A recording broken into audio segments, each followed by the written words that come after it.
Olá a todos, eu sou Suzane de Carvalho, cientista política, e este é o terceiro episódio da nossa série O Cristão na Política. Nos episódios anteriores, vimos que cosmovisão cristã é a lente e o mandato cultural é a missão. Também entendemos que o Estado, embora limitado e falho, é uma ordenança divina para manter a ordem e a justiça. Hoje, a teoria se transforma em prática. Vamos falar sobre o voto, um dos atos mais concretos e poderosos de participação política. Muita gente vê o voto como um peso, outros o tratam como se fosse a salvação nacional. Mas o cristão deve enxergar o voto como o que ele realmente é: um ato de responsabilidade cívica, expressão da nossa fé em ação e da nossa busca pelo bem comum. A pergunta central de hoje é: como votar com fidelidade teológica e inteligência política? Vamos organizar esse episódio em 3 blocos: os limites da esperança, entendendo o papel do Estado através da doutrina dos 2 reinos; o risco da alienação, quando o cristão se omite; e a ética da escolha, como decidir de forma coerente com a nossa fé e com a realidade política. Vamos lá? Antes de pensar em candidato, precisamos ajustar nossas expectativas. Um dos erros mais comuns é achar que o Estado pode salvar o país, ou, no outro extremo, acreditar que ele é a raiz de todo mal. A visão reformada nos chama ao equilíbrio. Martinho Lutero, ao formular a doutrina dos 2 reinos, explicou que Deus governa o mundo de 2 formas: no reino espiritual, por meio do evangelho e da palavra, e no reino temporal, por meio da lei e da espada, ou seja, das instituições e da autoridade civil.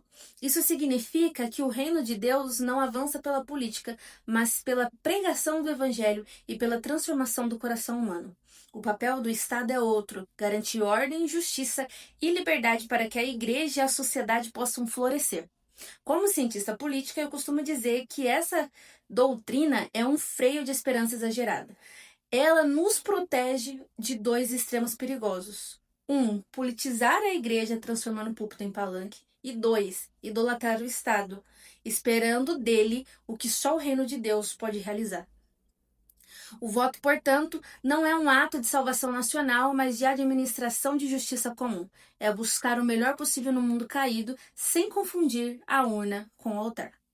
Do outro lado do espectro, há quem diga: se o reino de Deus não é desse mundo, então eu não preciso votar. Mas isso é alienação cívica, e a Bíblia nunca nos chamou a viver isolados da realidade. A graça comum de Deus nos dá instituições, leis e governos para que possamos viver em paz e exercer nossa vocação. Quando nos omitimos, entregamos essas esferas nas mãos de quem não compartilha desses valores.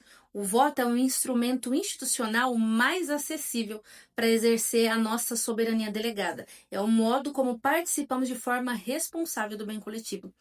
Do ponto de vista político, abster-se por cansaço ou descrença é abrir mão de influenciar leis, os impostos, a educação e a segurança pública. São decisões que afetam diretamente a vida do seu próximo, da sua comunidade e até da sua igreja. Então, votar é também um ato de amor ao próximo. A cosmovisão cristã nos ensina o realismo político. Não existe candidato perfeito, porque todos são afetados pelo pecado. Mas há escolhas melhores, mais próximas da justiça e da ordem que Deus deseja. O cristão maduro não foge da arena pública, ele participa com discernimento e humildade. Chegamos aqui ao ponto crucial: como votar bem? A nossa decisão precisa ser guiada por princípios e não por paixões. O voto cristão é racional, ético e teológico. Eu costumo resumir isso em 3 pilares inegociáveis que derivam diretamente da nossa fé. 1. Defesa da vida e da família, mandato da criação. A vida é dom de Deus e a família é a célula básica da sociedade. Um cristão não pode apoiar projetos que destruam essas bases. Não se trata de conservadorismo político, mas de fidelidade criacional. 2. Justiça e ordem. Fundação do Estado. Aqui entra a base de Calvino. O Estado é ministro de Deus para manter a justiça. Devemos apoiar candidatos com capacidade administrativa, compromisso ético e respeito às instituições. Moral sem competência gera caos e competência sem moral gera tirania. 3. Liberdade de consciência e limites de poder. Soberania das esferas. O Estado tem fronteiras. Ele não pode invadir a igreja, a família ou a consciência. Devemos rejeitar qualquer projeto totalitário, seja de direita ou de esquerda, que queira controlar a educação, a religião ou o pensamento. A boa política nasce da liberdade responsável e da ordem limitada. Então, o voto é um ato de serviço e também de oração. Serviço porque usamos um privilégio cívico para buscar o bem do próximo. E oração porque reconhecemos que o resultado final está nas mãos de Deus.